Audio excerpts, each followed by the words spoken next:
I'm Michelle Highman, I'm the Chief Executive of the Money Charity, and I'm delighted to be here today to talk to you about the third challenge, which is money management and help. The Money Charity is the UK's financial capability charity, and so, as Gareth said, we're not a debt charity. We're here really for the prevention rather than the cure. I don't particularly like the word prevention, but it sums up what we do. We try to use much more positive words than prevention, so we're actually here to help people make the most of their money, to understand money, and to make it help people to get the most out of it so that they can live a happier life and achieve their hopes and dreams rather than feeling that money is controlling them. So, as the slide says, we empower adults and young people to build skills, knowledge, attitudes and behaviours to make the most of their money throughout their lives. And we do that across the UK, in schools, colleges, universities, workplaces, and particularly with adults, anywhere really, that adults will come together and let us come and talk to them. So that could be a housing association, it could be a homeless shelter, it could be any group of adults, because it's really important to stress that all adults, whether you've got a lot of money or a little amount of money, could benefit from having a conversation about making the most of what they have. There we go. So first of all, a few words on why I think I'm here. When I met with Gareth originally to talk through the challenges, I finished our conversation with an impassioned plea that this challenge not be all about debt. And you've heard from my colleagues in Money Advice Trust and Citizens Advice about the wonderful things that they do and the help that they give people with debt. And some of the other two challenges have very specific problems that you can help solve, and that would be amazing if you do. But I believe it's really important to understand that money management isn't all about debt.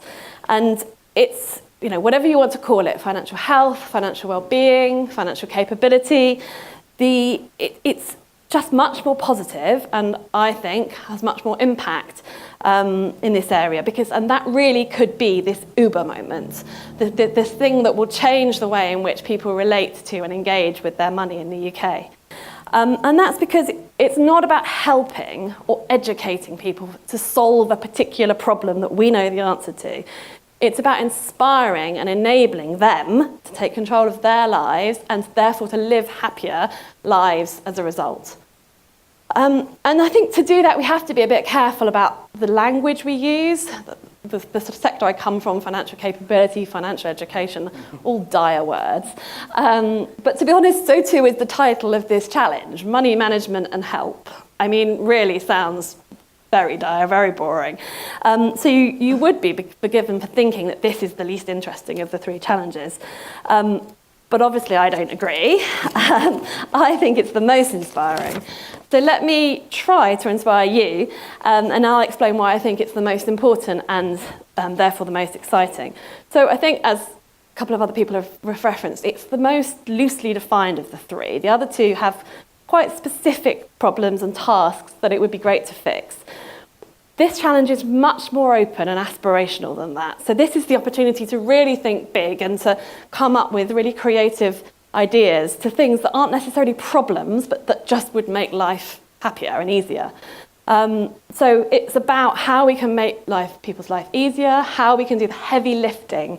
So in a world where people's capacity to think is taken up in the day-to-day and managing money day-to-day, how can we help them kind of lift up their eyes to the skyline and think for the future and take control of their own finances? And again, I think worth pointing out, the financially squeezed that we've talked about today are often very good at money management in the day-to-day. So most have to be. They have to make ends meet, which is a key part of being financially capable. But perhaps what they're not so good at is thinking about the longer term. So most will probably not have, unless they're auto-enrolled, a pension. They won't have much savings. Even switching electricity suppliers will just be too much for many to think about and deal with. So whilst I think this is the most exciting challenge, for the people involved, it's probably not that exciting. They've got multiple accounts, multiple apps, multiple websites to help them track all of this. They'll be time poor. And if they're already not making ends meet, they'll probably be pretty sceptical about how managing their money well will really help them. So there's a real win here if we can change their minds in helping these people unlock insights into their own financial lives, and as I say, helping them live happier and more fruitfully generally. So the questions you want to start asking yourself is, can tech do the heavy lifting, the horizon scanning, for example, for future challenges and commitments? Can it help them make the most of what they already have? Can it start to help them to look to the future? So what do I think the essence of this challenge is? Well, hopefully that's clear enough from the slide. Over and over again in the financial capability space, the word engagement pops up. I've listed it out 3 times on this slide because I think it bears at least 3 different interpretations. The first is the classic use of the word. How can we get people who need our help, benefit from the wonderful ideas that you'll have, to actually use them? I never stand in front of anybody when I explain what I do as the Chief Executive of the Money Charity and have anybody tell me that what I do is a waste of time. But generally what they say is, oh, that sounds like a good idea for somebody else, but not for me. Or that sounds vital, but I'm okay, I'm managing, I can get by. So maybe it's our British reserve about money, maybe we just don't want to admit that there's more that we can learn. But just getting people to think about and talk about money is a massive challenge, but let alone asking them to sign up to an app or a website, log in, allow the sharing of their data, act on its recommendations, maybe talk about it to their friends and family, all way too scary for most people. And I think it's very easy to create apps or tools for the worried well. So those who are already motivated to manage money and will be delighted with any extra support you can provide. But much, much harder to provide for those who could do with your help, but whose starting point is probably, I'm not that interested, I'm too busy, money's too complicated, it's just not for the likes of me. So maybe part of the idea here might be the social aspect that I think Rachel's mentioned earlier. So can you build a social element to your ideas? Shared goals or shared cost savings, a way of tracking and motivating as a group so that we can begin to break down the British taboo around money and be proud that we've saved enough money to join in for the weekend away, or that we've cut our electricity bills or whatever, something that we're still really not very good at talking about or sharing. So for this challenge to succeed, you really have to answer the what's in it for me question. What's the motivation to get involved? How quickly can you show impact and show that what you've suggested actually helps people's lives?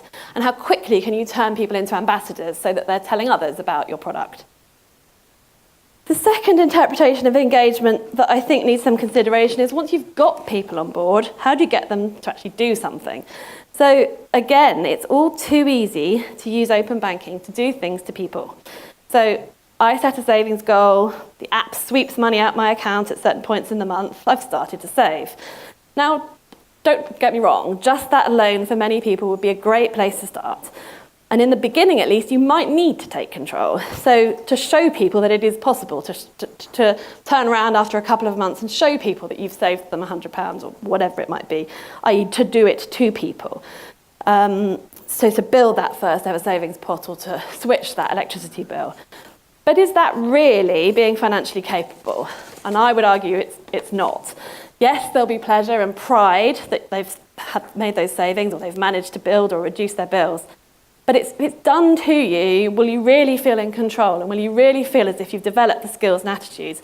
Or will you simply be reliant on the tech? And equally, there'll be those who think that tech makes spending too easy. So there are many reasons why frictionless spending can cause issues. I'm sure you'll probably hear more about this from Helen shortly, but it won't be for everyone, but the ability to ask for some bumps in the road before committing spending could be a valuable intervention, for example, and could be something that, as an individual, you might choose to implement. So it's important to engage the user in the decisions about how they use tech and how they make spending reductions, for example, promoting choice throughout, allowing people to waver and make real-life decisions and not feel as though that's the end and they may as well give up. Real financial health is not just a function of having goals and savings, but more a measure of someone's ability confidence and capacity to make decisions and plan for themselves and their families. And then finally, the third type of engagement, which maybe is the hardest to crack, but perhaps the most satisfying. Generationally and geographically, there are real pockets of low aspiration, financial aspirations. So why save for a deposit on a house if it will take 15 plus years, or if you've already got massive student debt? Or why start your first savings account if you can't make ends meet? So this is about turning those aspirations on their head, showing that it can be done, and this is how. So I don't necessarily have any of the answers to all of those questions, but for you guys to really crack this challenge, they're the sorts of things that you need to think about. And I just want to end by encouraging you to think big. As I said at the beginning, this challenge is the one that you can really use your imagination to help people live better lives, and I look forward to seeing the results.